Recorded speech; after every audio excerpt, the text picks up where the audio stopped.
Düzova bizim Gagavuz halkımıza, Gagavuz kulturumuza çok önemli bir kolektif. Hangisi böyle bir vizit kartı gibi tanıdır Gagavuzlar her tarafta. Ben de kullanıyorum ondan. Hani kendim de 78.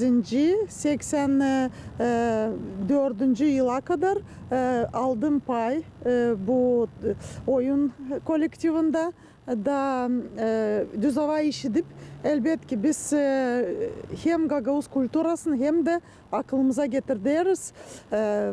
Bizim maestro Semyon Vasiliç Pametko hangisi rahmetli oldu yok bizim aramızda ama onun işi devam eder. Hem de onun müzik sanatları şimdi de biz işleriz onun kolektifinden hangisini hangisinde o yöndericiydi.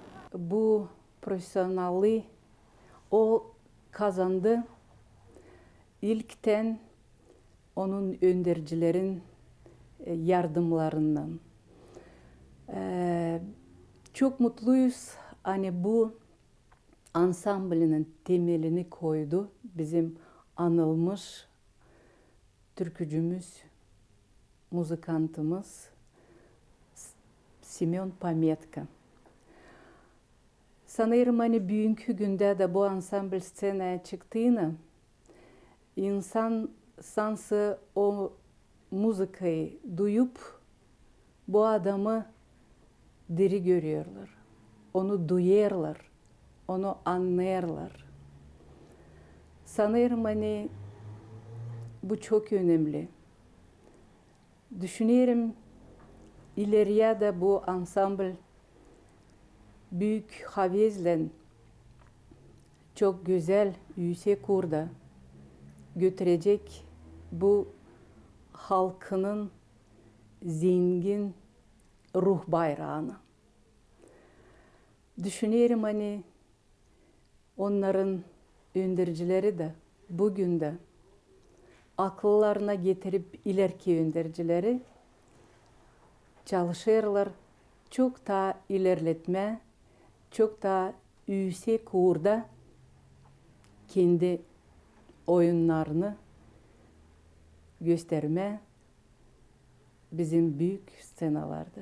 Для мирового масштаба это такая культура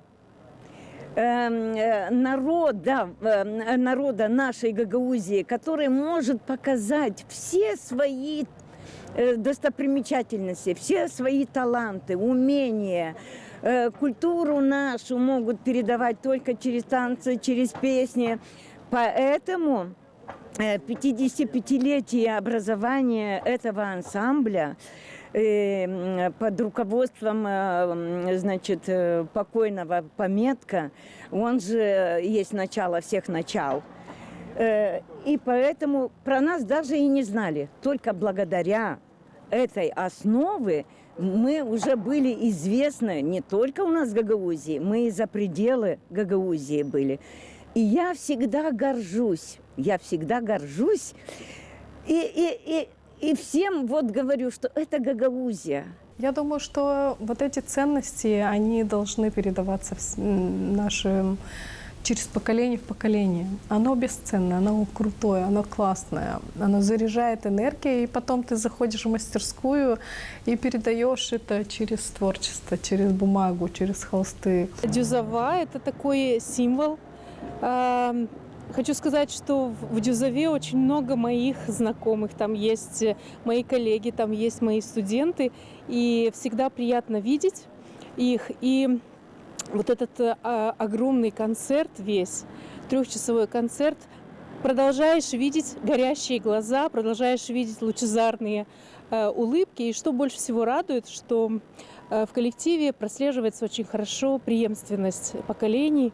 И очень приятно видеть, что детки наши проявляют интерес к фольклору, проявляют интерес к культуре нашей и с большим удовольствием участвуют вот в таких вот концертах, да, вносят свою какую-то свежую струю И очень приятно смотреть на наших детей, которые танцуют, которые интересуются народными танцами.